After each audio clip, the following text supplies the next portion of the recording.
Hey everyone, I finished watching the next Time Force episode, Undercover Rangers. This is a fun little episode. It's a nice counterpoint to the previous couple of episodes that had a lot of heavy drama. This one's like a pretty fun little episode. It's a goofy episode, but it's alright. So anyway, starts off with Trip and Katie are out getting groceries, which is a nice thing that I remember them doing a lot in like the older the Saban era seasons of Power Rangers. Occasionally, we'd see the Rangers going out and buying groceries.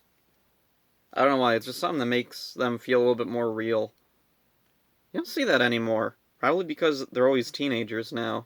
Anyway, Trip and Katie see this guy promoting protein shakes that he claims will make people stronger. And there's a skinny guy in the audience. And I've tried everything to build up my muscles. Nothing works.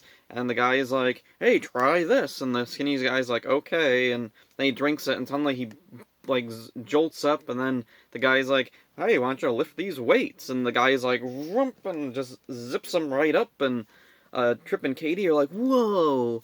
And everybody in the crowd is like, whoa! And all I could think was, like, and I didn't think about this when I was a kid watching this, but seeing it now, the guy, like, promoting the protein shakes, he feels like a shyster type of character. Like, um, and the whole crowd just falls for it. Okay, sure. I mean, it doesn't end up being it's not exactly a shyster scheme, like it's a scheme to make money, it's a scheme to do something else, but anyway, it's still interesting and also weird that Trip and Katie are adults and they fall for. Or, well, Trip makes sense because he's naive about a lot of things, but Katie, it's kind of weird that she would fall for this too. Like, imagine if this wasn't Power Rangers, if this was like just some sitcom and this happened. No doubt the promoter guy would have been a shyster, the skinny guy would have been a plant in the audience, and the weights wouldn't have been weights. They'd be like cardboard or something. So anyway, onward from that scene, we see Jen is wandering around and she's standing watching a wedding going on.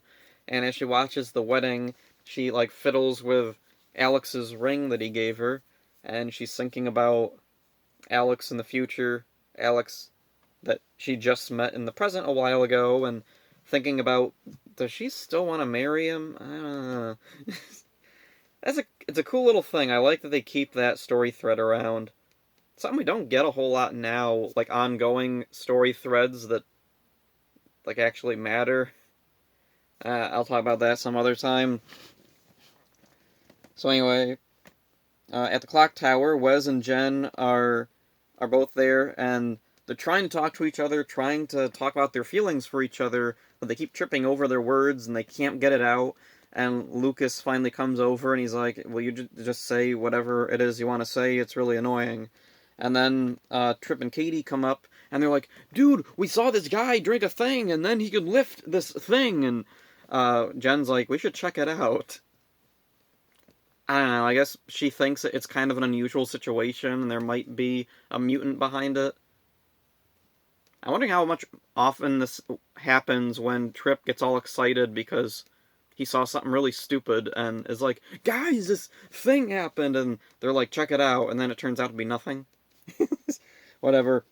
Anyway, there's a cute little moment where Jen says, okay, I'll check it out, and then Trip says, I'll go too, and then Lucas is like, I think Wes should go, and then Trip is like, I want to go, and Lucas pulls Trip aside. Trip, I think Wes should go. And then Trip's like, oh. It's a cute little character moment. I like it. So Wes and Jen arrive at the gym, and they're dressed in these really goofy outfits. Like, isn't the whole point of being undercover to not stand out? I get they're supposed to look dorky now, but whatever. Anyway, um, let's see. Oh yeah, the receptionist is hitting on Wes, which frustrates Jen because Jen hasn't told him how she feels yet. So she's like, "Oh crap! What if like he wastes time with this girl? Then I can't get with him." And blah, blah, blah. Oh, and also meanwhile inside the gym, that skinny guy from earlier is working out, and let's see, he gets up from doing the thing. They give him another protein thing. He drinks it, and then he's so hyped up, he's running in place. Really weird. He's moving both of his arms at the same time, and he's like not moving his knees when he moves his legs. It's a very odd bit of body language that's a clue for something. So then, oh, and we also see across the gym, there's a whole bunch of skinny and petite people lifting huge weights. There's this, like, little tiny girl, really skinny, lifting a huge weight with one arm, and this guy comes over. Oh. So anyway, Jen sneaks off into the back while Wes is talking to the receptionist, and she sees that skinny guy still running in place. And, let's see, they take him into this back room. She sneaks over, she peeks in, and she sees there's a whole bunch of people all running the exact same way, and she realizes that's the way the cyclobots run. They're turning people into cyclobots. And just then this guy sneaks up behind her and like grabs or tries to grab her. He moves his arms up like a cyclobot, like it's gonna whack her with the little sword things they have. So then she's fighting with that guy for a brief moment. And then, let's see, he drags her inside to reveal Frax is in there, and he's in control of everything. He's the one who developed the protein, whatever. They never explain exactly whatever it is. I'm assuming it's connected with the monster of the episode, because at the end, when they destroy the monster, spoilers, the effects of the thing wear off on the people. Huh. Whatever. Anyway, so Wes, he gets away from the receptionist, he sneaks into the back, he sees what's going on, he sees her about to force Jen to drink the stuff, and then, let's see, he fights them off, they get away, and, after they get away, Jen gets mad at Wes for talking with the receptionist for so long. What took you so long? Was it so important to talk to her? Blah, blah, blah, blah, blah. And Wes is like, are you jealous? What? No. It's a funny little bit. Anyway, let's see. Oh yeah, they get crowded around by a bunch of the people who, had drank the energy things, and Wes is about to fight them off, but then we get a nice thing where Jen is like, no, stop, they're human. He's like, oh, okay. So then they run, they get outside, but then they're surrounded again by, more Cyclobot people. Or no, they're actual Cyclobots. Anyway, then the gym leader guy, he comes out and reveals himself to be the mutant, whose name I can't remember. Mechano or something. I don't remember. It's not important. Anyway, Eric suddenly shows up. He shoots some of the Cyclobots away. And they're like, Eric, what are you doing here? And Eric's like, I thought this was suspicious. I've been keeping an eye on this place. And there was a little bit at the beginning where when Trip and Katie are watching the gym guy promoting the protein things, we do see Eric like drive by and he looks and he's like, But that was about it. I think they probably could have worked Eric in a little bit better than this, but it's fine. I do like that he's not super friendly with the Rangers, but he does help them because he knows that they're not a threat to the city, while as this thing is a threat, and so they're uncomfortable allies. It's a thing I really like. And I like that it stays around through the whole season, that Eric isn't like immediately joined with the Rangers, that he remains his own character off doing his own thing. Something else we really don't get in current seasons, I really wish we could get back to. So anyway, let's see. Oh yeah, the gym leader reveals himself to be a mutant, and it made me wonder, where did he come from? Did Frax take some mutants with him when he left Ransic's base, or did he sneak back in and swipe a couple?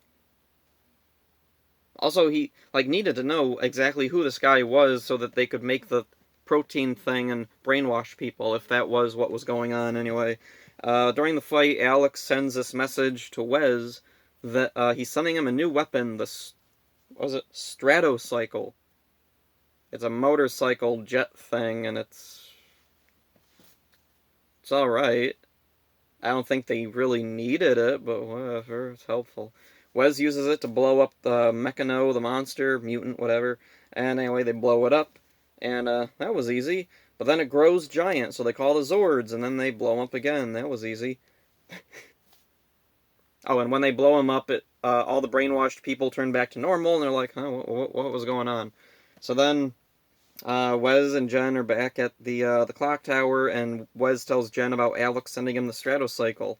And, he thinks that what Jen was trying to tell him earlier was that she's still planning on marrying Alex. So he's trying to be okay with it, and he's like, I he's a good guy. I hope you're a happy couple together.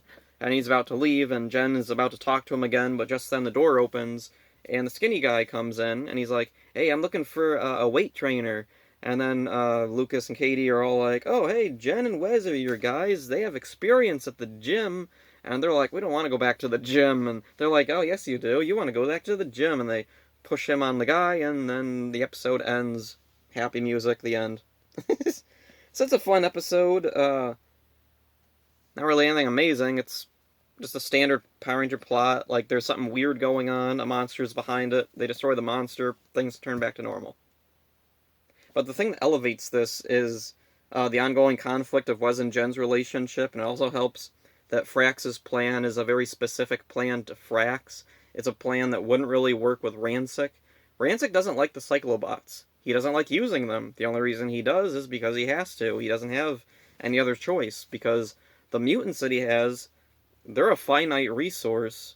The Cyclobots, meanwhile, he can, or well, he could at earlier keep having Frax make more. So, yeah. Anyway, a couple interesting things from Ranger Wiki. Robert Axelrod, the voice of Lord Zed and several other characters in Power Rangers, is in this episode as an extra. Ranger Wiki says he's in the gym, but I didn't see him in the gym, but I did see him at the beginning of the episode watching the gym guy's presentation on the protein things. And then the other weird thing in the trivia or notes on Ranger Wiki, there's a bunch of weirdness on Ranger Wiki where people, like, use really bad grammar, or there's, like, a really pedantic thing that they bring up. So anyway, here's the thing from Ranger Wiki, word for word. Let's see. The scene when the male burly guard finds and captures Jen, comma, it almost looked like he was going to assault her. Didn't he? Like, he attacked and kidnapped her. That's assault. Whatever, anyway. That's all for this one. Hope you enjoyed it. See ya.